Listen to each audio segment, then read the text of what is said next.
2023-2025 ලෝක ශූරතා ටෙස්ට් තරගාවලියේ අවසන් මහ තරගයේ ජය හිමි කර ගැනීමට දකුණු අප්‍රිකානු කණ්ඩායම ඊයේ දිනේදී සමත් වුණා.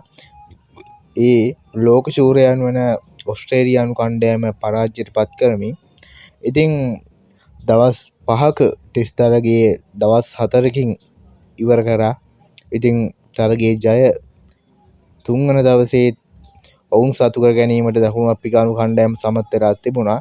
ඉතින් හතරවන දිනේ භාගයක් වගේ කාලයක් යනකොට තරගයේ ජයග්‍රහණය කරා. ඉතින් දකුණු අප්‍රිකානු කණ්ඩායම ලෝක ශූරතා ටෙස්ට් තරගාවලියේ ජයග්‍රහණය වගේම ICC තරගාවලියක් ජයගෙන තිබෙන්නේ 1998 වර්ෂයේ පමණයි. ඉතින් ඊට පසුව වුන් ICC තරගාවලියක් ජයග්‍රහණය කළා නැහැ. ඉතින් ඒ නිසා ඔවුන්ට දකුණු අප්‍රිකානු කණ්ඩායමට මෙම ජයග්‍රහණය ඉතා ලොකු ජයග්‍රහණයක් බවට පත් වෙනවා. ඒ වගේම ඉන්දියාවේ සිදු වූ ගුවන් අනතුරෙන් මියගිය මිනිසුන් සිහි කිරීමට දකුණු අප්‍රිකානු කණ්ඩායම සහ ඔස්ට්‍රේලියානු කණ්ඩායම අතර ලෝක ශූරතා ටෙස්ට් තරගාවලියේ අවසන් මහ තරගයේ ඉඩක් වෙන් කිරීමත් කැපීපෙනීම සිදුවීමක් බවට පත් වුණා.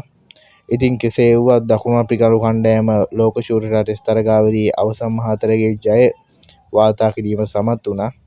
ඉතින් තවත් මේ වගේ අලුත් වීඩියෝකින් හමු වෙමු.